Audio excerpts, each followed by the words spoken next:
Make sure you have your sound down.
And welcome everyone to Cruising with Kayfabe. I'm Mongo. I'm Emily. And today we are joined by the Ohio's sexiest bachelor, Devonair on the guitar, as you just heard on the Misfortune from the Undone. Also impressed view. Now under 300 pounds. Congratulations, by the way. Again, the most eligible bachelor in Ohio, the sexiest single man in Ohio. Brian has joined us. You're just buttering me up now, man. He is the cat. Thank you, guys. Oh, absolutely. Thank you, guys. Thank you. 285 today, so thank you. That's awesome. No, and I figured, we hadn't had you on in a while and wanted to shoot the shit with you again. Wanted to talk some AEW. We got Wrestledream coming up this weekend. We have amazing matches on the table. You were telling us off air you have a show with Preskview tomorrow. And I know you said you're working on some stuff with the Undone, so do you want to plug that real quick before we start? Sure. Preskview, it's my cover band. We do songs from the 90s to now, mainly 90s stuff. We are playing a show in Middlefield, Ohio tomorrow, Wardlow's hometown. And we're going to play at Frost Bar out there. The Undone has a show October 27th. It is at Westside Bowl in Youngstown. It's a Halloween show, so come dressed up if you come. There's a costume contest, $100 for the winner. You will not beat my costume. Do not try. Other than that, yeah, the Undone's working on some new stuff, hoping to get into the studio this winter. Take a little break to come party with you guys in January, and back in the studio and hopefully hitting it hard next year. So got a big year already planned for the Undone next year. So it's going to be fun. And for the Jericho Cruise, Kiss My Six, or whatever we're going to call it, or six something, we're going to have the Undone book then, huh? I mean, we're free. If we're not free, we will be free. And also, speaking of the Undone, I got to mention your bassist, Max. I'm about to kick his ass in fantasy football this weekend, too. So I figured I'd throw that out there, too. Please do. I have to see Max on Sunday, and I'd love for him to bitch that he's losing. So the last time that I talked to him about, he's like, "Oh yeah, I'm gonna kick Josh's ass." I'm like, "No, you're not. No, you're not." Please. 0-2. 0-2. Sorry. Hey, what's up, Matt? All right. So Matt, who's in the chat right now, he's actually going to Wrestledream and Collision tomorrow. So this son of a bitch gets to see friggin' Kenny and Jericho go against the Gates of Agony in Collision. So he gets to see Kenny's friggin' Collision debut, which it's insane. This is going to be an insane weekend of wrestling.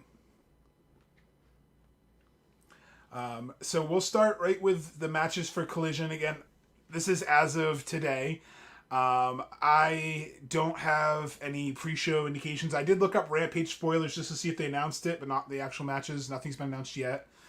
Oh, he wants to rub it in too. He's going to Iron Maiden Monday too. That's right. So he gets to go to wrestling all weekend and Iron Maiden. Fuck Even this I'm guy. jealous of that. Yeah.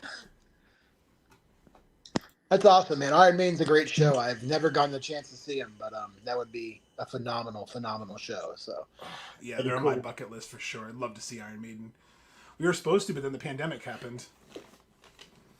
I had I had Rammstein tickets, and then the pandemic happened, and I'm still pretty upset.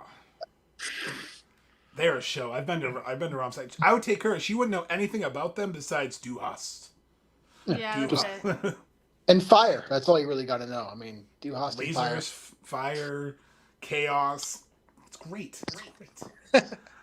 Speaking of great, the first match on this card. Well, I just want to start off. So Collision actually has such a stacked card tomorrow night. I couldn't find the whole card. Did you find it? I didn't find the whole card, but I was listening to the Unrestricted podcast like I always do because TK's on there. He's been on there more than Tony Schiavone has. For real though, even Aubrey wasn't there this week So who the hell was host? Will Washington by himself? with Tony Khan.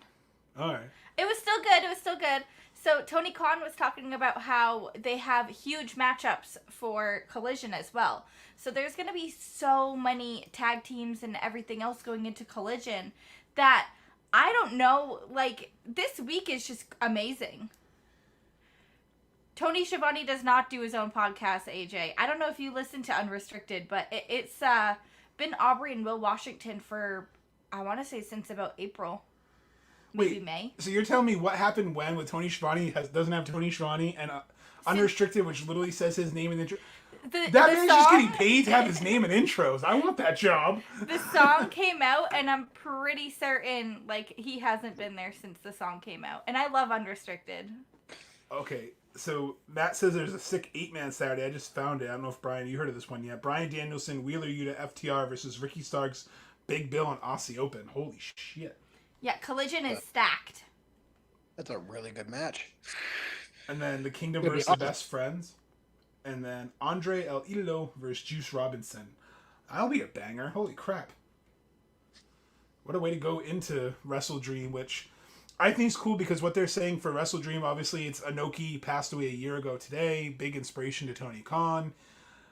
Obviously huge in the wrestling world, New Japan. He's the one who kind of helped make that Forbidden Door happen. He kind of helped mend that relationship with AEW.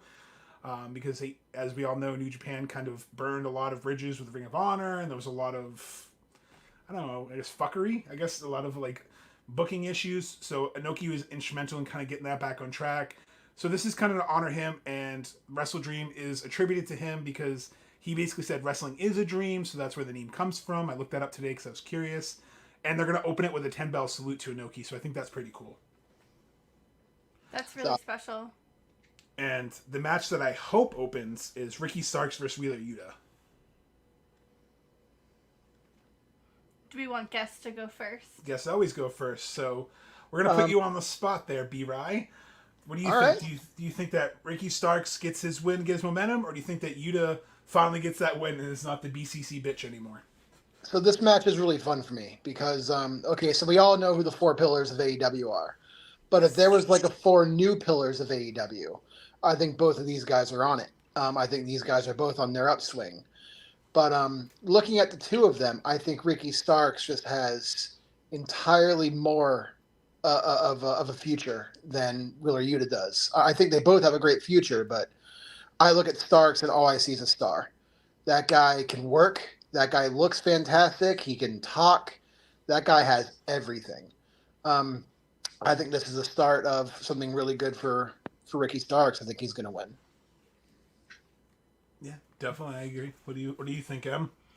I think so too. I just want to point out Yuta's promo. I did not see that all coming together like it did. Words of wisdom came out of that man talking about he's tired of being on the bottom of the BCC. He does have a lot to prove, but I think as far as this goes, this match is just going to be so physical, and it's going to be full of shock and awe moments. This is going to be where the oohs and the ahs come in, because it could be anybody's match. I do think, however, Starks is going to take it. See, I have a hard time thinking Yuta wins just because of what you've both said. Brian saying, Starks being a star, you talking about both of them having that momentum, but Yuta's kind of been built in of the guy to take the losses for BCC. Ricky Starks can't really take a loss here just because he already has 2 losses with Bryan Danielson, which they've already protected in a way. You can't give him a loss here because I feel like then it just kind of derails any push he's going to have. CM Punk leaving, unfortunately, kind of derailed some of his push a little bit. And I think that Starks goes over here, gets that mega push, and I think that Starks is the next, like Brian said, the next pillar. He's got that rocket ship strapped to his ass. And AJ chimed in with, I think Starks has surpassed Jack Perry as a pillar. Yeah.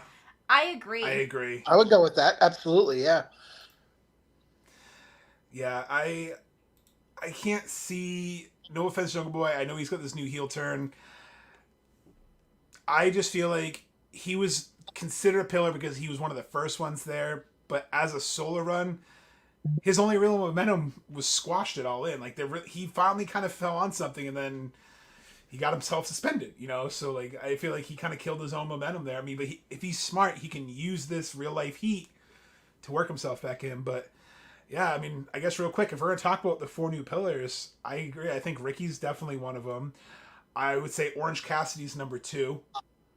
I think he would be like the second pillar since he wasn't the original. I'd say Orange Cassidy, Wheeler Yuta, Starks. Ricky Starks, and then Chris Statlander.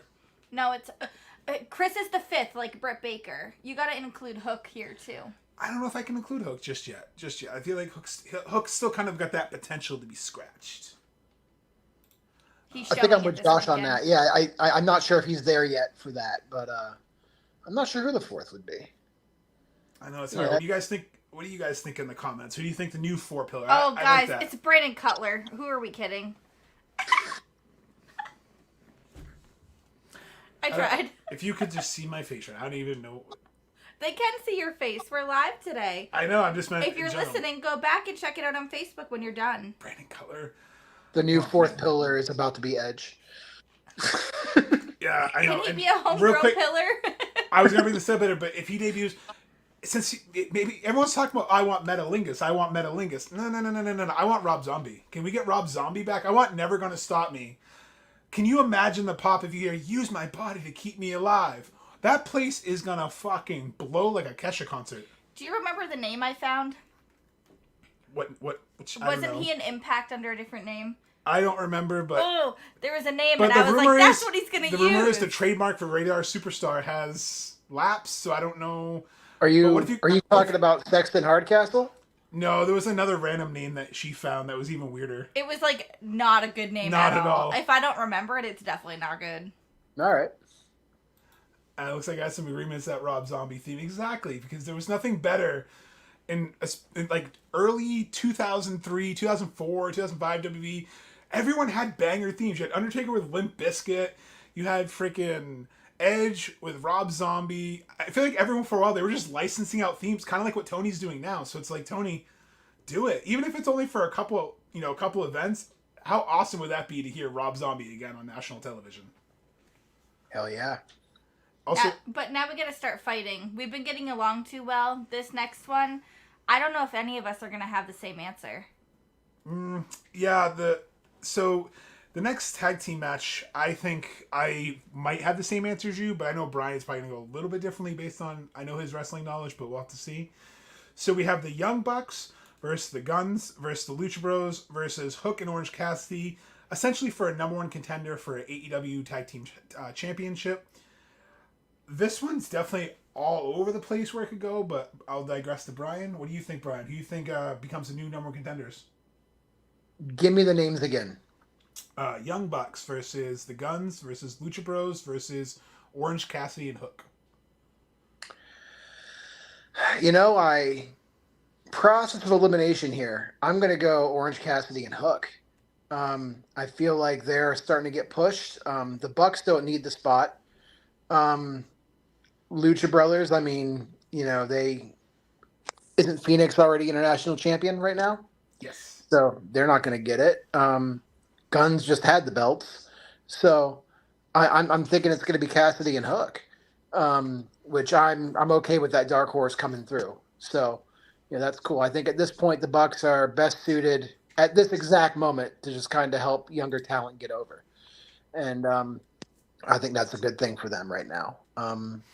Lucha Brothers, I'll never say no to watching them in anything. Those guys are phenomenal. No pun intended. But yeah, I think it's Cassidy and Hook. And real quick, that four-way match they had on Dynamite where everyone was doing a Canadian Destroyer except for Austin Gunn. I mean, Colton Gunn, excuse me, was absolutely hilarious. I don't know if you saw the Fatal 4-Way this past week on Dynamite. I did. I thought that was Austin. Was it Austin or Colton? I thought Austin it was Colton. Was in it. When he goes for the Canadian Destroyer, and I just love it because he goes to hit it, gets a back body drop. Goes to hit it, and everyone just keeps doing it but him. And then he finally goes to do it, and he gets one done to him. It's just, I like the little subtlety of it. And I don't know. I think this is hard to predict. So I'm going to let you go because I've already kind of changed my mind twice on this today. So. All right. Well, if ours is the same, I say we highlight Jeff and we go. Bang, bang, gang. We're not the same. Oh, Jeff, I'm riding with you. I think it's the Bang Bang Gang. I think that this match is going to ooze charisma. It's going to be full of ring awareness. It's going to have... I don't know if I want to see the Guns ooze anything, though. Shenanigans, flow. This match is just going to be filled with so much fun wrestling and highlight reel. This match is going to be highlight reel of the night until we hit the main event. I think that we're going to see such a beautifully well choreographed look at me match. You've got Austin Gunn who can sell like nobody's business. He is getting better and better by the week. And I love the Guns. I'm choosing Guns. See, I did the same thing in my head that Brian did. I was like, well, the Young Bucks really don't need it. They just had that match with FTR. It's too quick to run that back right now. Like, you can't run it back in a few weeks. The Guns, I just don't think it's their time. I think they need to build a little bit more to a feud. And I think they have another feud going on right now, which I'll get to later. The Lucha Bros, like Brian said, one is international champion already. I don't think they need to do the whole double champion with him again. So by process of elimination, I think Orange Cassidy and Hook, just because with Adam Cole potentially being injured, they need that charismatic tag team, that tag team you didn't know you need. And I think Orange Cassidy and Hook has the potential to be such a funny and serious tag team. You have Orange Cassidy Sloth style going in there doing his shenanigans, and then you have Hook who's the ass kicker, like, all right, I'll choke him out, like, and then Orange Cassidy's gonna, I guarantee he's gonna like mimic it and like barely do it. Like, they're gonna have good chemistry, and I think even if they don't win the tag titles from whoever have it, I think them getting a shot legitimizes them as a tag team and helps them out. So I agree with Brian. I think the dark horse underdog. I think they need a name though. So Hook Orange Hook. Like, I don't know what we're calling them. I wrote Orange Hook. And to add on to Josh there, I mean, TK is really good at long-term booking and long-term planning, right? Like, maybe there's a reason that Orange Cassidy lost the international championship. Maybe now his job is to help elevate Hook. Maybe his job is to get those belts with Hook and get him going. Who knows? So that could be a thing. And if it is the Guns, I mean, this is cruising with kayfabe. Anyone who's been on that boat should not have any complaints if it's the Guns, because we all know that those guys are awesome in person, right? So, I think no one's going to call any flags on that play. So that'd be awesome. I mean, besides the Bucks, I can't see anyone winning that I'm like, oh man. The Bucks I would just disappointed because I think that's the cheap way out. That's like the easy way out. But yeah, I'd be ecstatic if the Guns won. If the Lucha Bros, I'd be ecstatic because either way, with FTR or FTR or Aussie Open, whoever's going to be, you're going to get a banger of a match. Mm-hmm. Now I'm curious. Go ahead. Is Hook going to join Best Friends? No. Tie-dyed hoodie? No, I think he's going to be that guy they try to get to join, but just kind of mean mugs on the side, like he's at a school dance, like, I'm too cool to go dance. And then he finally... I also still think we're not done with RVD. I think we're all in agreement that it shouldn't be the Bucks. Like, yes, the Bucks and FTR is that money match that they shouldn't run back any chance they get. Like, they should save it for special occasions. If they don't, then it becomes Miz versus Dolph Ziggler. Like you see it every pay-per-view for 2 years, and it gets old and boring, and whatever. It's great a um couple times. Yep. yep, exactly. Like that Randy Orton John Cena where it's like, yeah, and therefore you're like, oh. Guys, I just got a text message. Spoiler alert, they just arrested the guy who shot Tupac, apparently. Oh, So that's fun. I was gonna say about time. It only took him like what 27 years. Yeah, that was from Max, so he's probably not watching. So That's all right. He'll be watching his lineup lose on fantasy football. That's okay. I'm gonna keep that going all night. But speaking of something that I can't wait to see, this next match, when you first saw it on paper, you were like, okay, but then when you really watch both these competitors, you got ready for it. You have Chris Statlander as a TBS champion defending against Julia Hart, who's been on a 27 win streak right now, and just absolutely tearing it up with the House of Black solo. Probably has some of the best entrance music in AEW right now. Her theme, and when she sings it, is just so ominous. So, Brian, do you see and still, or do you see and new for this match? and still, Julia Hart's great. Don't get me wrong; she's doing really, really good for herself right now. But Statlander's on a different level, and Statlander just, the rocket's finally getting strapped to her, right? It's any time that they've been about to do it, she's gotten hurt, something's happened. Now we're here. You don't go from beating Jade Cargill twice clean to losing in a month. So she's holding on to this belt for a while, I think. I agree with that. What do you think? I know you got a fun fact for us too. You said my fun fact. I haven't said it technically yet. I just said her 27 win streak. But who was the last person? You have that. Who was the last person to defeat Julia before the win streak? So the last person to defeat Julia Hart was Chris Statlander on Dark Elevation. I believe it was episode 60 they referenced, which I think is incredible to think that it's been a long time since we've even seen Dark, let alone that far back on Dark. And that would be when she had like the cheerleader with the eye patch. That was right when she got the eye patch, roughly. Probably. And Statlander, that was probably before her injuries, if not her up and comings, because I feel like I'll have to look up the date before we're done this. That was before her second injury, I believe. So that was when she was kind of tuning back up because, unfortunately, for a while, Julia Hart was that. I don't want to say jobber; it's a horrible. But she was like the tune-up match for some of the veterans. Like she could go in there, get some of her stuff in. They help her out, help her through the match, kind of show her pacing, everything, get her up to where she needs to be. And again, all this talk of TK not being able to develop stars. I mean, they took Jade Cargill for a reason. Julia Hart's been on the rise. Like, I don't know who besides Dustin and Kenny have been really working with the women's division, but something has sparked in that division, and it seems like every woman in there is just shining. And I like to see it. We need to feature it more, but I love that this match is not just a throwaway match. I love that this match it's gonna be a banger, and I think Chris Statlander too. For both of you guys said, I don't want to jump on your points more, but this is the exact same reason. Chris Statlander needs that push. But I think it's going to be one of those where it comes close. There's going to be some false finishes. You're going to think Julia Hart because they got to protect her. Do you want a tinfoil hat theory? Okay. You have one? Well, I think want to hear this. I can't wait. No, you've been brewing I a have a tinfoil couple. hat. So Mongo's been folding it. He doesn't know which way to put it yet. So we've had Julia Hart throwing mist in people for a long time now, and we've seen it affect them performance-wise. And Sky Blue, she's been losing because she got missed, so I'm wondering, does Sky Blue join the House of Black? She kind of needs that character progression because she can wrestle. She's great in the ring. she's got But the look. she needs something. And I don't think the House of Black is done growing yet. Malachi's hinting at coming back and wanting to do singles runs. Brody and Buddy are hinting at wanting to do a tag team run. They're talking about how they want to make a women's tag team division. You start with Sky Blue and Julia eventually. They could run that division to start. They look good together. Like, they're the same age range. Like, their chemistry together looks good. And then, speaking of chemistry, this next match, I did not believe we were ever going to get anything like this until they signed him to Ring of Honor. Eddie Kingston putting his ROH World title and Strong Openweight title on the line against Shibata. This is going to be a match that my chest is going to hurt watching.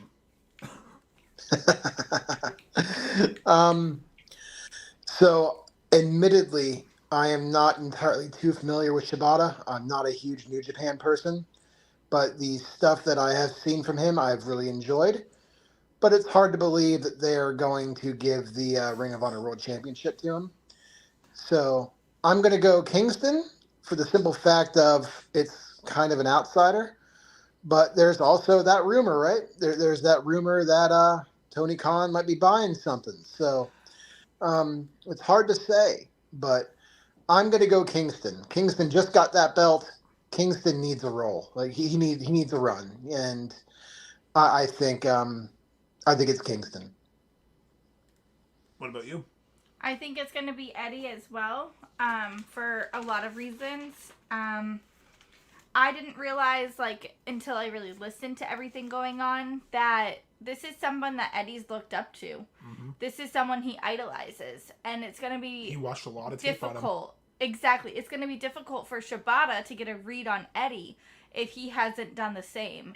So Eddie knows what's coming next. Eddie understands what's going to happen. But does Shibata? I think Shibata is going to feel the sting. And Jeff said exactly what my thoughts were. Eddie win, but Shibata is a bad motherfucker. One of the best matches that I've seen. If you want to go back and watch, look up Wheeler Yuta versus Shibata for the Pure Championship, the most recent Ring of Honor. I believe it was last year for the pay-per-view. Holy shit, that match kind of reintroduced me to Shibata because I had only ever seen highlight clips, kind of like you, Brian. Like you see those YouTube clips once in a while. I'm terrible with names, even when it comes to American wrestling. So I definitely have seen him before because once I saw him wrestle, I'm like, oh, it's that guy. Yeah, that's the guy who like he does like this crazy like this New Japan style stops where he's just slapping the shit out of you in the corner. Which I hope we get the Eddie spot that he just did to David Finlay, where they're doing like the rapid fire chops, and Eddie's like, "Ow, stop it!" And just like shoves the guy's hand away, and just gives a monster chop to the guy back. Like, it's just annoying. Like, I love he brings that strong style from Japan, but he also has that old school technical, like 1980s mat technician. So people sleep on Eddie Kingston, but I think this is going to be a solid match. I agree with both of you. And I don't think anyone even in the crowd, I mean, look at that full circle. Not one single person saying Shibata. So I think we're all in agreement that it's Eddie Kingston. Unless something fluky happens, I can't see them flipping both titles right away, like you both said. And the next up is the match that I think a lot of people are sleeping on, but it's going to be probably candidate for one of the most brutal matches on the card. Christian Cage versus Darby Allin, 2 out of 3 falls match for the TNT Championship. The fact that it's 2 out of 3 falls, knows that it's going to have some sort of fuckery. There's going to be Darby's going to throw himself off something crazy. There's going to be interference. It's going to be an overbooked mess, but I think it's going to be fun. So this one's hard because like it's a heart versus brain thing, right? Like Yes. we want Darby, but I think it's Christian. I think you're right. 2 out of 3 falls gives him a chance to grab a chair and beat the hell out of Darby and just get DQ'd for 1 fall, and then have an easy match the rest of the time, or something like that. Like, we're not sure. Christian is a smart heel, right? So Yes. we're not sure how it's going to go, but fuckery will be involved. There's also the Luchasaurus thing. Like, Luchasaurus didn't look too happy that Christian pinned him, so Right. hard to say what happens there. But it's hard for me to think that Christian won that belt just to put over Darby, because Darby doesn't need put over. Darby's there. Darby's a megastar at this point. But I think it's Christian. I think Christian's going to be there so he can help kind of develop newer talents. Very fair. I know you've been going back and forth in this one because I saw you scribble something out earlier. Yeah, I have a lot of mixed thoughts. That's my first note on this. So Cage definitely has a new storyline coming in because Edge will be debuting soon. Darby has some very big plans coming. And we've got like 6 months before he's climbing Mount Everest. I think Please don't. he's been training. I think it's more of a mentality than it is a physicality for him. He says he wants to climb Mount Everest. He's not saying he wants to get to the top. Well, you don't climb. Okay, but you don't ride Space Mountain and get off at the first hill. You know, if you're gonna climb a mountain, you gotta climb a mountain. I'm just saying, like, it's more of a mental thing. And I think for him to come through and be the 3-time champion of the TNT belt, I think it would mean a lot. And then something we were talking about earlier is there's new pillars being established. You've got Sammy Guevara in the main title picture. Where's Darby? Why isn't he in that main title picture yet? Get him this 3rd TNT win. Have him, work up this title while he's doing his training for Mount Everest. He eventually loses it to Nick Wayne or something. And then he goes and he comes back and now he's in the main event picture after Mount Everest. All right, so who wins then?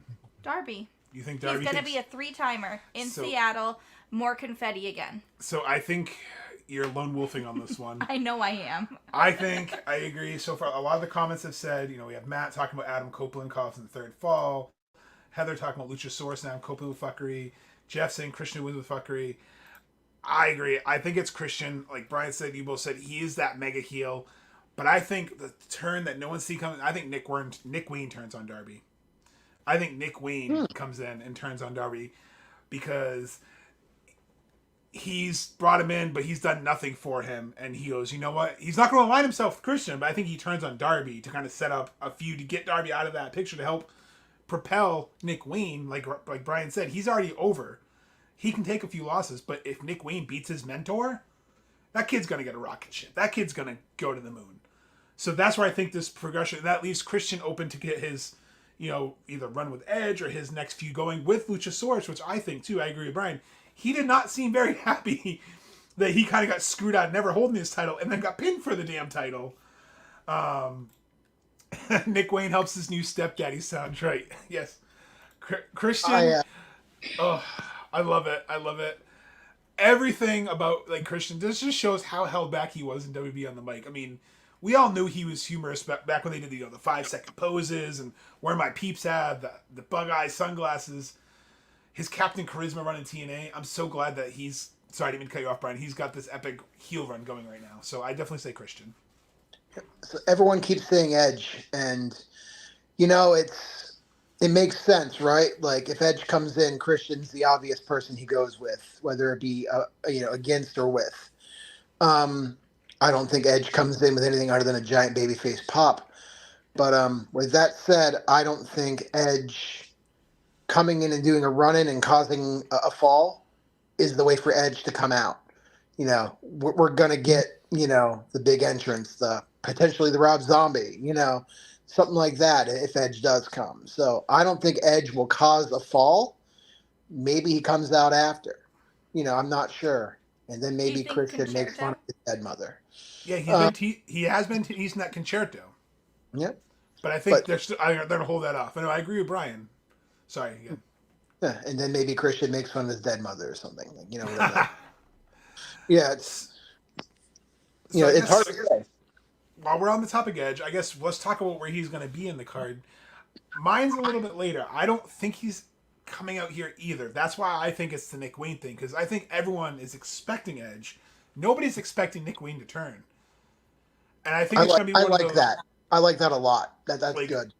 I really, really want to see, because they said Lucha and Nick Wayne's barred from ringside, but let's be realistic. How many times in wrestling has someone been barred from ringside and security's just like, meh? Matt's got a good point, too. Might cause a quick roll-up. There we go. I mean, yeah, big entrances could distract the match, but... Think about Jeff Hardy coming out while Matt's getting beat down. We're going to have Edge and Christian trying to do the 5-second pose. And I think that might be... I think that will be a little bit later, because I think, before we get to the next match, I think there's a segment that happens a little bit later. So I think Saraya is going to come out to the ring and be like, how could you leave me off this pay-per-view? I think Saraya is going to come out full bitch mode, like, I am the damn AEW World Women's Champion. Why am I not on this card? This is ridiculous. This is my house. This is my house. This is my ring. Why am I not on this card? You guys all paid to see me, and then the lights are going to go out, and you're just going to hear money, money, money. And I think that's how we get Mercedes or Mariah May. I think that's how we get one of them to debut because, again, it's a New Japan type of crossover show. You got to either get Mercedes or Mariah May, who are probably two of the biggest female stars in Japan right now. And what better way to her come out and just challenge into a match, or even not saying that night, but what better way to have that moment where they get that babyface pop, like you said, and if you have to have more than one pop, what better way to spread it out than have an impromptu segment? Because then people are gonna know, they're like, ooh, who's gonna challenge Saraya? Is it an open challenge? What's going on? Because you kind of need that cool down period too, and I think that's where this is gonna be. Like, you're just butthurt your AJ Lee didn't pan out. Yes, and now it's gonna, but it didn't pan out because I don't want to say why, because I don't want to hurt people's feelings on who likes CM Punk, but I think this is where that payoff originally comes from. I think they've rewritten it, and I think it's got to be either Mercedes or Mariah May comes out. Saraya's going to have an impromptu segment. If anybody, I think it's Mercedes. I was starting to sweat there for a second when he said money. I thought you were going to go Shane McMahon. No. Yeah. He is a free agent. No, please no. I'm good with Shane too. He's buying New Japan. The name on the contract does say. No, Mercedes makes sense. For the last year. Yeah, Mercedes was supposed to be on the last pay-per-view, I'm pretty sure, but she got hurt, so now it's possible. Emma's on a 90-day, I'm pretty sure. Yeah, sadly. Yeah, Jeff says, to Neil Dash with Emma, but yeah, I think she's still on that 90-day because she was a main roster talent. Not that they used her, so. Otherwise, Dolph would be showing up tonight or tomorrow or Sunday, whatever the hell. Yeah. He could buy out that contract. He's sold like a mother in WWE. What? They're going to form the Hollywood Hunks because what better name? You already have the Hollywood Hunk. Now it's the Hollywood Hunks. What better easy tag team to slide into? Just like Brian's going to slide into all those singles lady DMs, Dolph's going to slide right into that tag team. Y'all better watch out. All right. And then speaking of watching out, the next match, I never thought I would see the day when these two would team up just because of the rivalry they had going back to the original Jericho Cruise in New Japan in 2018. Chris Jericho's teaming up with Kenny Omega. Originally was the first time, now it's the second time. With Ibushi taking on the Don Callis family of Takeshita, newly minted member Sammy Guevara, and Will By God Ospreay in a 6-man tag match. I'm just stupid excited for this match because you have Sammy and you have Ospreay, Takeshita, Omega. There's not one bad person in this match. It's just going to be fun. Why do I always got to go first? I can go first. This one's hard, man. Much. Yeah, this one's hard. Like, so many megastars in this match, right? My mind goes to saying, well, Takeshita got Omega twice now. Like, maybe Omega gets his win back, but then again, that means Guevara loses, and Guevara needs a win off of Jericho. So, that's kind of hard. My mind says Jericho's team is going to win. There's too much on that side to go down. I think those guys can fight the fucking Shield and win. That's a big thing. So it's hard to see those guys losing on that one. So I'm just going to go with those ones. But there's no bad choice in this one. Do you want me to go next, or do you want to go next? I'll go next. I don't really have much. Okay. So basically, I think Jericho's team's going to take this because I think Sammy's going to go for the kill shot, whatever it's called. Clearly, I'm not a gamer. So Sammy's going to go for it and not going to be able to pull the trigger because he's going to get tugged on the heartstrings. And Jericho or Kenny is just going to take advantage. Whoever's tagged it at the time. Because I could see there being like a sly tag on Jericho's back so Jericho doesn't get the pin, but his team takes it. Like a sneak tag. What is that called? Hot tag? But you sneak it. Oh, just tag with hidden tag? Distracted tag, yeah. Well, speaking of hidden, we have Will with a hidden blade. Now, here's the thing. Tony Khan is courting Will Ospreay at this point. If you can't tell that he's like, come on, Will. You gotta blind tag. Thank you, Heather.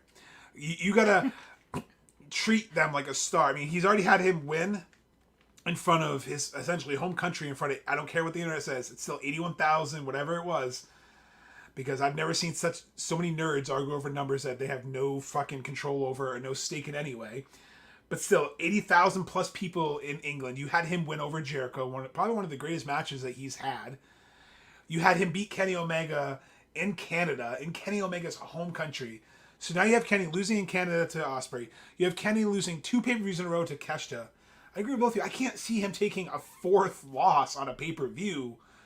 It's essentially Don Callis' family, because that really derails him.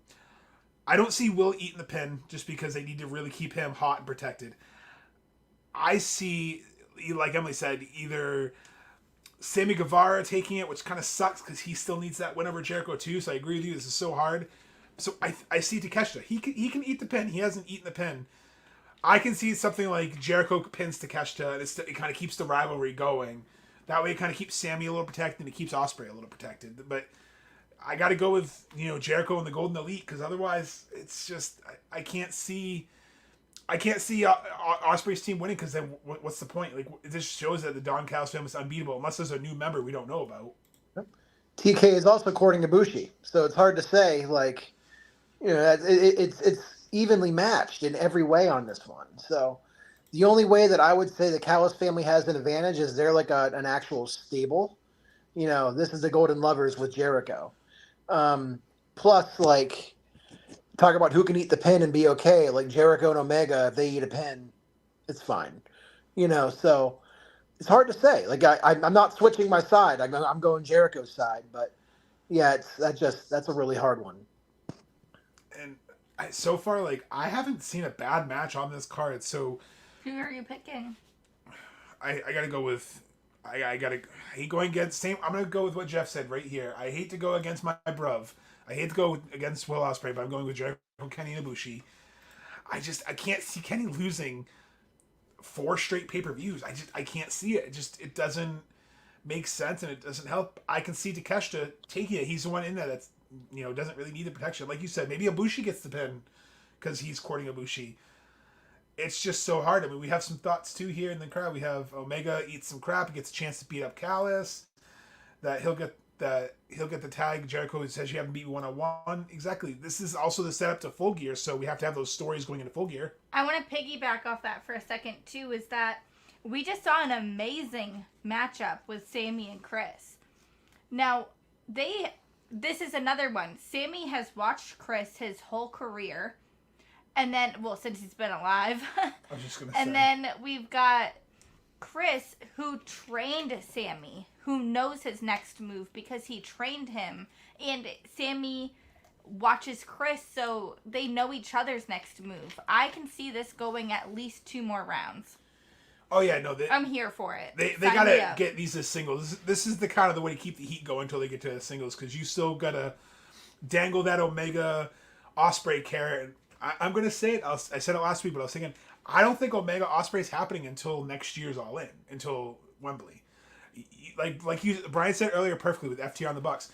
You can't just push out these matches because then people, it's just going to, whatever. The newness is off. The excitement's off. But if you dangle this carrot until All In, people are going to want to buy. If that headline's All In, you're going to want to buy All In just for that fucking match. If it headlines Wrestle Kingdom, they already did, but now you got to do All In. You got to do all the different events, so it's all over the world essentially. It's happened in Canada, it's happened in Japan, now it's going to happen in England. When they're going for probably the best trilogy right now. They're trying to go for the best trilogy of all time. You can't just do it like Ric Flair and Steamboat wouldn't have been as fun if it was like every week. They're not topping Briscoe's versus FTR anytime That's soon. the best tag team trilogy of all time. I'll put parameters on that because it'll be a 1A 1B that thing. won't ever happen. I agree with you, but I'm saying tag team trilogy, yes, but singles trilogy, this is going to beat Ric Flair and Steamboat. It has the potential. If a rubber match is good, it's going to happen. And then we have it's case Chris telling Sammy, I taught you everything you know, but I didn't teach you everything I know. Very true, very true. But Sammy learned everything. Next up, a match that I originally didn't really care for until this past week. You have MJF in a handicap match against the Righteous. Now, originally with the Righteous, I wasn't the biggest fan of them in Ring of Honor because they kind of felt like a Walking Dead ripoff. Like, I don't know if anyone watched the later seasons with King Ezekiel with Walking Dead. His whole character was King Ezekiel from The Walking Dead. It was all the 3 of them just kind of being that faction, being like, what was the name of that town that he lived in, the Kingdom or something like that. But it just didn't feel natural. It just felt like they were just copying what they saw on TV. Then they had left, gone to WWE. They're supposed to join Bray Wyatt's group. I don't know what happened. They got released, came back to Ring of Honor, slowly started kind of peaking on me because they put over the Dark Order. They kind of helped change how the Dark Order is. They got Stu Grayson to kind of side with them, lead the Dark Order. Now the Dark Order is a little bit more evil because of them. They've been kind of working everyone, kind of slowly turning everyone. And that promo this past week with the paper dolls, amazing. Just the vibe of everything. It reminds me, has anyone here in the chat, or Brian, have you played Far Cry 5? I have not. So the whole plot of Far Cry 5, it's like they go to this abandoned island and it's like this crazy cult leader, like think of like Scientology kind of cult, like Jonesboro with the Kool-Aid, like that crazy cult where there's just a charismatic cult leader. That's what Dutch reminds me of. He reminds me of that crazy cult leader, and Vincent just going along with it. And they've really teased something here with Adam Cole and MJF. Now, originally, before the news came out, I was totally under the assumption Adam Cole was under that mask. I was like, that's Adam Cole 100%. Part of me still thinks it's somewhat of a work, but I don't know. I don't know who's under that mask. So I guess before we get into this picture, Brian, who do you think's under that mask? Because it's involved in the storyline. I don't know, man. I really don't know. Cole makes sense, but, you know, I saw that he was hurt before it even came out that he was hurt. You know, like we saw him limping as soon as he landed on that, you know, on that stage. So it's hard to say. Is it a work? Is it a shoot? Like, I mean, everyone online is saying it's real. So if it's not him, then I'm not sure who it is. Probably has something to do with Roddy, I'm sure. I'm sure Roddy's under one of those masks, and, you know, the Kingdom are probably under him. But the main person, it's hard to say, man. Maybe it's Kyle O'Reilly. See, you know, that's who I thought was in it too. And AJ has, what my backup theory was, that it's David Finlay in the Real Bullet Club attacking Jay to set something up. Especially, again, to tease that rumor we're going to talk about a little bit later with the rumors going around what Tony might have bought or didn't buy. Holy shit. But what if there's someone else who's really, really jealous? What if there's somebody who's sick of MJF taking all of Adam Cole's time? What if Roddy has been calling Adam, but not Adam Cole, but Adam Copeland? Well, I was thinking I'm just being funny. I don't really think that. So if you look at pictures, like, obviously, Britt's got really long hair, okay? I did some deep diving, like I do. I found some pictures of her without extensions in, which really would be like, it was like a long time ago. Who knows if she actually takes them out if they're sewn in? I don't know. I could probably deep dive and find out, but that's just rude. Anyways, this ponytail bump was just big enough for like an average sized ponytail, like Adam Cole's. But if you look, when a girl doesn't have hair extensions in, 9 times out of 10, her ponytail's around the same size. So I'm thinking, what if it is Britt Baker, Kyle Fletcher, Roddy... Kyle O'Reilly. Kyle Fletcher's also... Oh, yeah. Kyle O'Reilly. It's okay. And then you've got Matt Taven, Mike Bennett, and Roddy. Like, you've got all of these. So I think that, like, I've seen a lot of other people speculating it as well. So it's definitely not just my theory. I wish it was. But if this is it, like, this is really cool. And I really, truly mean it. Like, they have the same exact body build. If you look at pictures from, like, New Year's Eve, yes, I dove that far. They have the same body build when they're next to each other. So it could definitely be Britt Baker, too. So she's tired of MJF taking his time. She's like, fuck you, MJF. That's my baby. I'm better than you. Or and what she's if it's coming to take him back. What if it's Maria from the Kingdom and, you know... It could have been Maria, but so, her like, hair... So... She don't have extensions, I don't think. Her hair's pretty big. I agree. Like, I'm waiting for Kyle O'Reilly to return. Oh, that's cool. I didn't realize he grew up in the same neighborhood, apparently. That's awesome. This match, I feel like we have to find out who attacked Jay White here, because I think that's pivotal to this story, because I don't see the Righteous taking it. I see MJF kind of scrapping for that win, but I don't know, Brian. What are your thoughts on this? I think the Righteous has taken it. So it comes down to how long is Cole going to be out, right? I mean, like, let's be honest. If his ankle exploded and, you know, tendons were ripped and ligaments were ripped, he'll be out for a minute. 6 months maybe. He's not going to hold on to those belts. It's a handicap match, which still, like, it's hard to think that one of the Righteous is going to pin MJF, right? But fuckery is always a thing. I mean, there's no saying that these masked men are coming after MJF. Maybe MJF sent these masked men after Jay White. So my thinking is maybe Jay White comes back and does something to MJF, makes him lose these tag belts, and now you have your Full Gear match. Maybe that's where they go. I don't think the Righteous are going to win clean, but I think the Righteous are going to win. Very fair. I don't think MJF's going to win clean, but I think MJF is going to win. I think he's got that ring. I think that it's going to... Also, I have to say, like, Tony Khan did say that Adam Cole has a terrible break and stroke of luck. So the way that he said that, it's so hard. So, anyways, regardless, that's what TK reported on his injury through Unrestricted. I think that we're going to see things unfold tonight on Rampage and as well as Saturday on Collision. On Collision, don't get your hopes up for anything good on Rampage. Just telling you. Okay, well, whatever. Like, I think that we're going to find out more to do with this, whether it's like a little promo, something behind the scenes, I don't know. But they could have saved some stuff for TV, so to happen in between. And I think we need to pay attention to that. But again, I do think that they're going to have the ring and MJF is somehow going to win. So my official vote is on the Righteous. Whether it's DQ or whether it's title change, but it's the Righteous. But, okay, so my tinfoil hat theory is that it's a bad sprain and not as bad as he said, because, like Brian said, the way he described his injury seems a little wrestling to me. I blew 3 tendons and I blew my tendons and broke 3 bones. It just felt weird. I'm not saying he didn't get hurt, because we all saw the poor guy hobble afterwards. I think he got hurt, went to the hospital, got his x-rays, they realized, hey man, this is really bad high ankle sprain, you're going to be out for like 8 weeks. Well, what better way to quickly think you're on your feet and get the story is, well, let's accelerate that turn, I have an idea. Back it all in, if you look in the locker behind Adam Cole when they were talking, the devil mask was right over his head. Tony Khan doesn't do things without some sort of meaning or intention. He's good at planting those little seeds.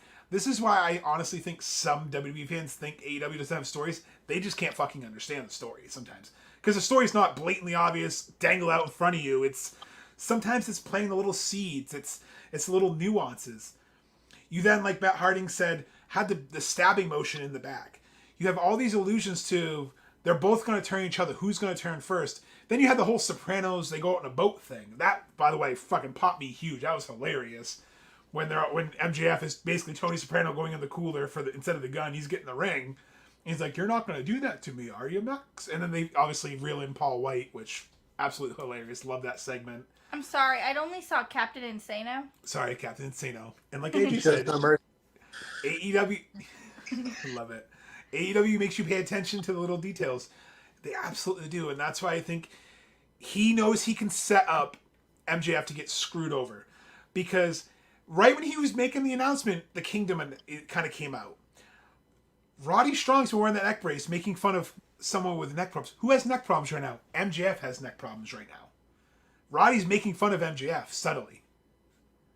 So I feel like that's kind of their little jabs. That's their little teasers. And then you have Adam Cole, who's going out there and pretending that he's torn between 2 friends, but really he's just building his supergroup. You want to talk about there's a new era in wrestling. What was Adam Group's name at NXT?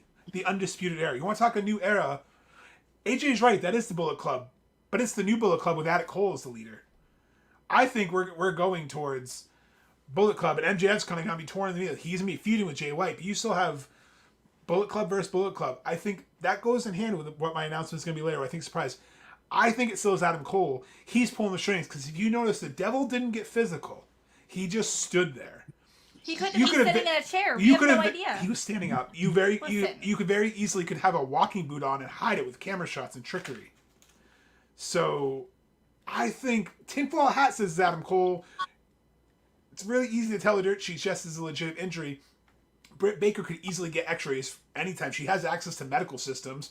There was no names on there, so it's not like she's like breaching patient policy. Let me just find a picture of a broken ankle. Throw it up there. Yeah, his ankle's bruised, but I don't know. And if he is injured, I don't know. But I think that's my tinfoil hat theory. I know I went a little long on it, but I think Adam Cole is pulling the strings behind. Because what better way, like you said, Brian, to set that Full Gear match between Jay White and MJF, which is, they've already been teasing the hell out of it in that great promo battle they had. I'm here for it. And any way you keep this Better Than You Baby storyline going, like, they're on fire right now. They need to kind of keep that momentum, especially if he really is shoot hurt. We need to keep that momentum. We can't let it just fade off into existence. Yep. And the biggest thing I think that supports your theory was just how weird it was whenever Cole came out and said he was hurt, right? Like, he didn't just not show up. Like, you know, he hobbled out there. They put him in a chair, and he's like, oh, hey, guys, by the way, my ankle exploded. Sorry. Like, you know, that it just felt really weird. Like, I'll be back soon. Sorry, thanks, bye. Like, you know, like, it didn't seem like somebody that would be hurt would do. And, you know, how many times have we seen – what's that? Sorry, his cash should have been salmon-colored. Yeah. Like, how many times have we seen somebody come out and hurt and have to relinquish a belt? Like, you know, it seems more real whenever it actually happens. This was just like it felt weird. It felt funny. So, I don't know. I'm with you on it. Like, it could be. Like, that's something that's going to be weird to see. Because, like, yeah, Meltzer reported it was real, but, like, the Bucks are best friends with Meltzer. They can feed him false information, you know? So, it's hard to say. You know, that one's fun, but that ponytail did look like how Adam Cole wears his ponytail. I will say that. So, and also, I just thought of this, and I told Emily, and I can't believe I remember this. How come on Tuesday TK would tweet out, as of now, the match is still on, but we'll hear from Adam Cole on Wednesday. If you know you need surgery and you've blown tendons in your ankles and I broke, you're going to know the day or two after you've gone to the orthopedic surgeon. We've all been to doctors and had visits.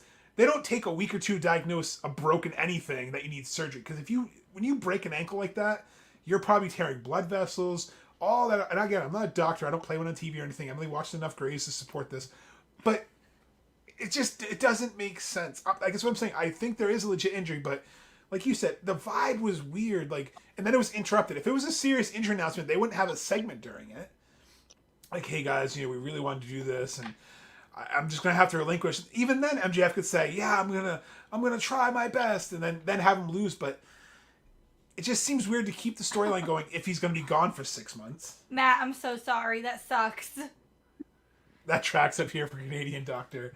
Unless you're not showing, like, unless it's really not that painful. But if you broke it in 3 spots, I feel like it's gonna be painful. And also, I feel like if it's broken in 3 spots, whenever he jumped off the stage onto the floor, he's falling and he's not getting up. Like, let's be honest. If you break your ankle in 3 places and tear tendons and ligaments, like, you're not walking. So, you know, that's hard. He was hurting, you can tell, but, like, he was getting around. So that also makes me think that maybe you're right. You know, so it's hard to say. Maybe it's brain. This is all hyperbole. It could all be, yeah, it really is that bad. It was just a weird way to play off the angle. So again, that's just my crazy tinfoil hat theory. And before we go too much, I don't want to get too much more on that because I could probably talk about that forever. The next match, we have a rematch from last year. We have FTR versus Aussie Open. So FTR actually lost the New Japan belts to Aussie Open last year in Japan. Kind of when FTR was on their downswing, when they were kind of losing all their belts. I've been waiting for this rematch. I've been shouting for this match since they signed to Aussie Open. So I'll defer to you, Brian, because I know you're a big FTR guy. It'll be a good match. Aussie Open has a lot of promise, but I think it's time to get that win back. So FTR is going to win. I'll be honest, it's going to be a good match. I just don't think Aussie Open even has a chance in hell against FTR right now. Those guys are fantastic. I don't think anyone can touch FTR right now. Same. Everything's the same. FTR has many scores to settle and will be taking out some of that fire they've lit on Aussie Open.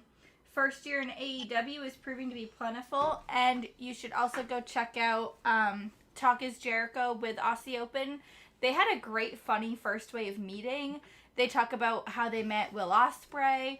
I think that if you're a fan of Aussie Open, you will enjoy that episode.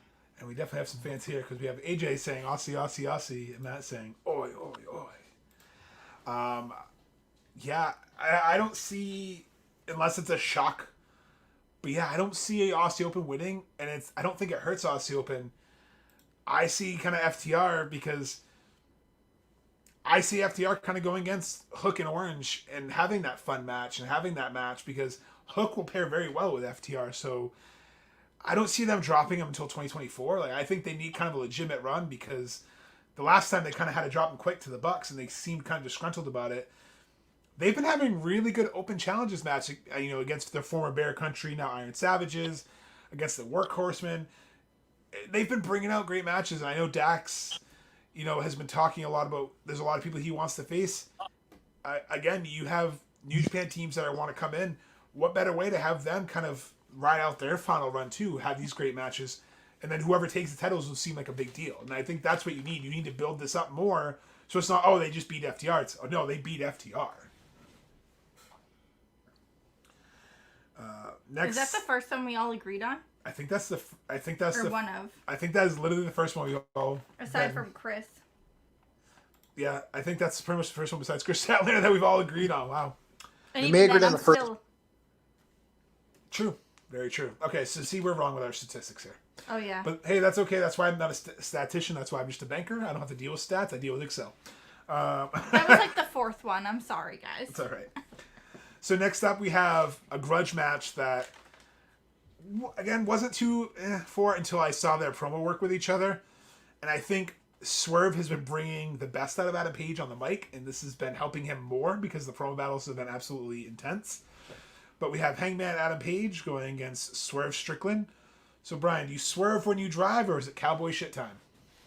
I think it's Swerve, man.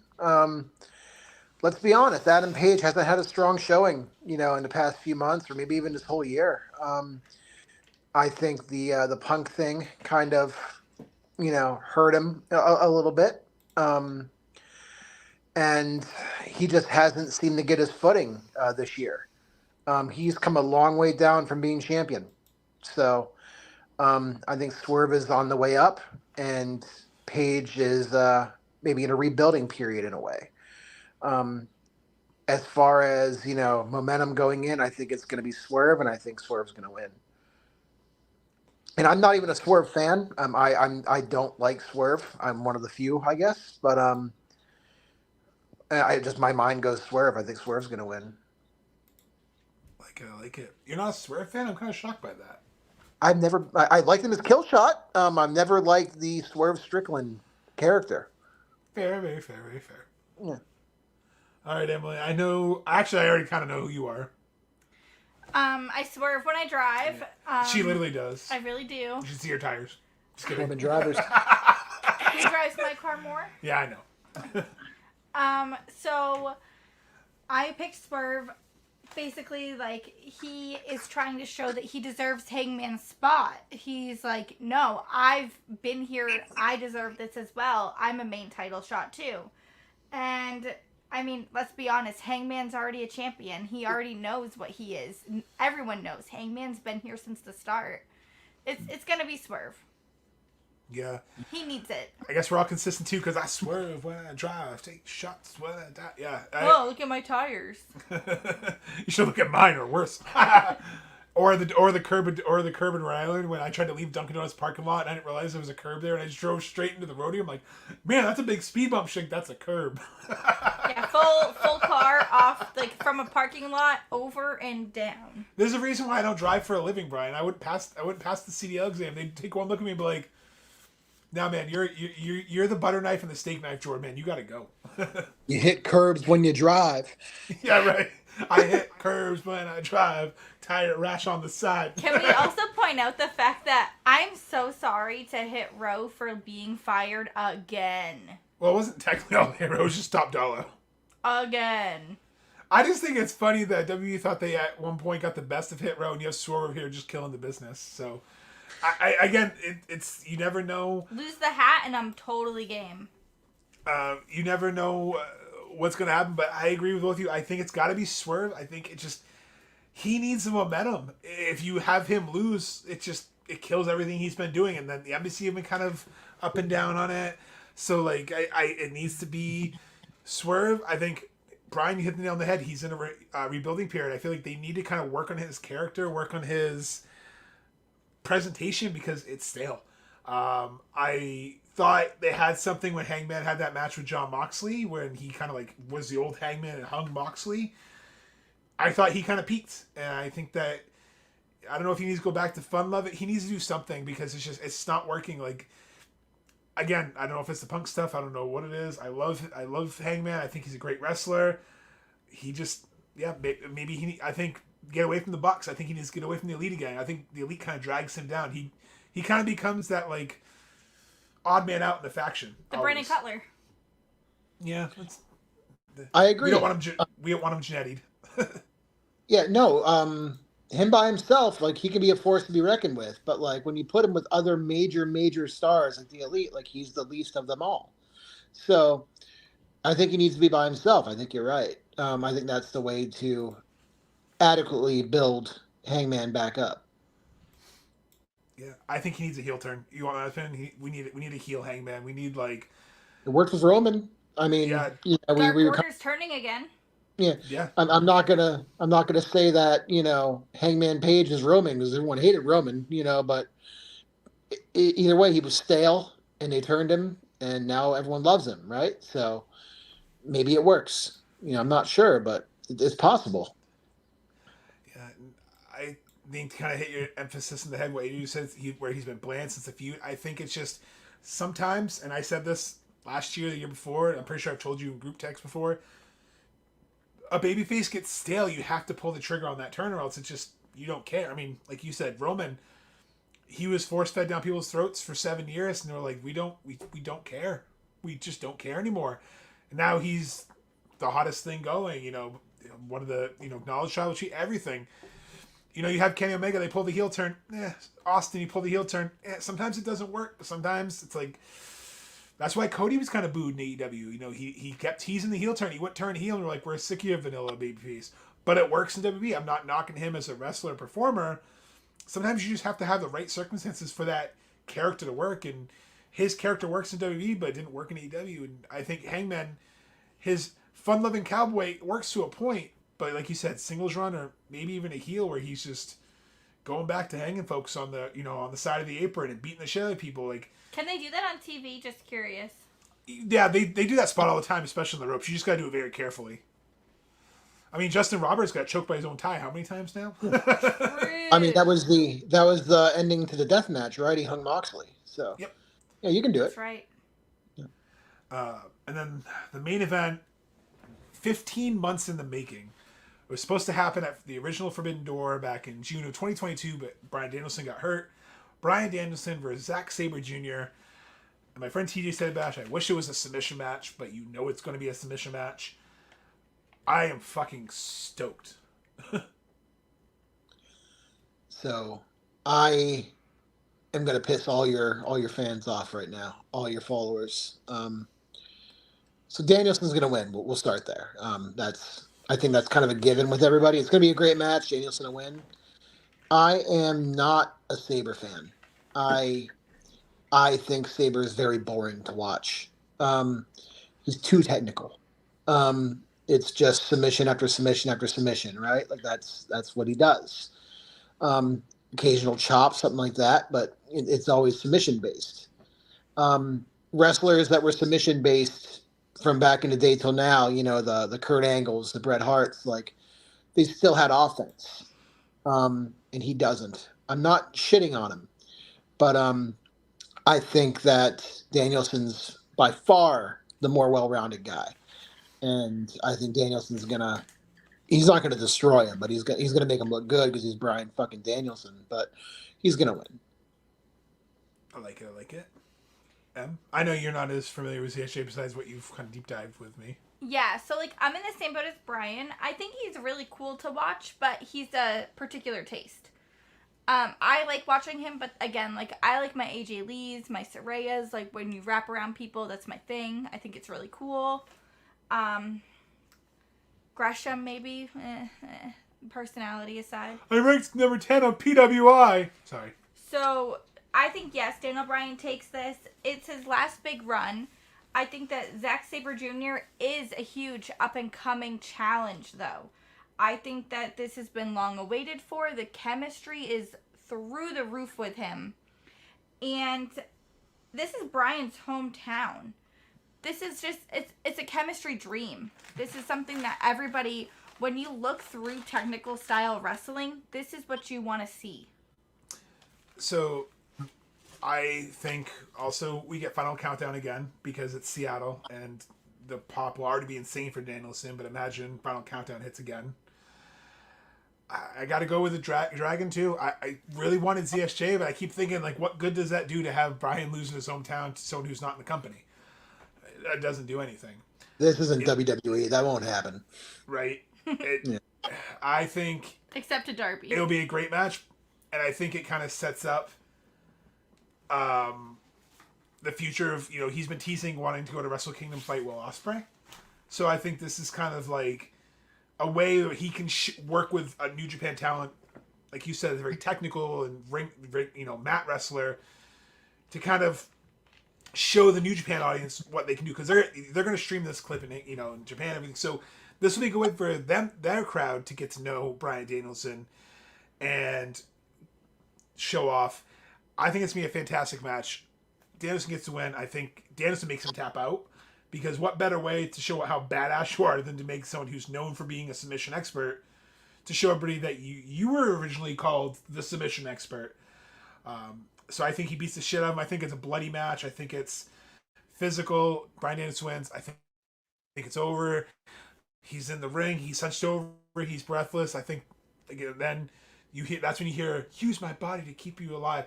This is where I see Adam Copeland coming out. It's at the end. Because what was Bryan Danielson's very last match in WWE Not Kind Television? It was the triple threat match at WrestleMania that Bryan Danielson inserted himself into, and I don't think ever sat right with Edge. So what better easy story to slide in than, you took my spot, I'm taking your spot now. What better way to have him ruin Daniel Bryan's moment like he ruined his WrestleMania moment? I'm not saying he's going to come back and be a heel, but like, what better way to have like a natural story? So this is where I see it coming out. And what better way to close the show than have friggin' that shot of Adam staring down fucking Bryan Danielson? Like, that'd be an epic shot. I like it, but it's like you said, it almost puts him in a heel role. You said not a heel, but like still, it almost goes there. And even though I think Adam as a heel is the best Adam by far, it's just hard to see that guy coming in to nothing else other than a giant ovation. So it's hard to say. Yeah. Well, I mean, I don't think you established him as a heel. I think he just comes out and smile and do his like. Yeah, roll credits. Yeah. So that was the card. Now, obviously, we are kind of talked about who's going to debut, but we've been teasing all episodes. So to kind of end the show, Tony Khan said this is the debut of a new era. You mentioned you heard rumors. I know Emily's heard rumors. I heard rumors. So I guess let's just all go around real quick to end it. What do you think, Brian? What do you think the new era is like? What do you think this big moment is that's going to change AEW? Because he's really telling people to tune in. Man, I don't know. We've been fucked with Tony Khan big news stuff before, right? So it's hard to say. I don't think New Japan's for sale. I don't think it's New Japan, man. I think that'd be really cool. I think he's got a better shot at Impact. But I'm not sure what it is, honestly. It's hard to say. I'm not even, maybe it's Edge, maybe that's his big thing. Like, I really don't know. Because we have all been fucked on Tony Khan big news stuff. And so I don't want to give myself false hope.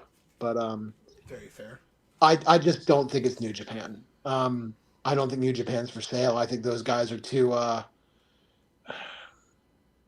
think New Japan's too up their ass to sell.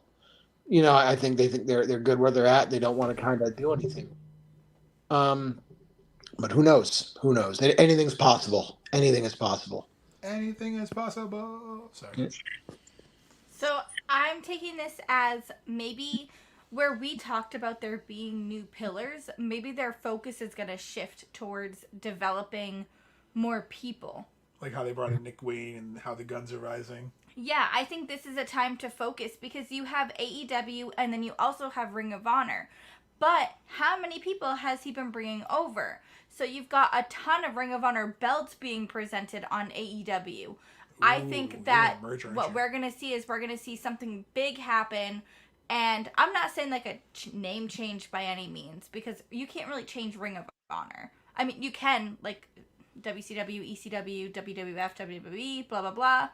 Thank you. But I think that this is going to be something very different than we've ever seen happen to wrestling. I think it's going to be something random. Like how you had the Attitude Era all of a sudden.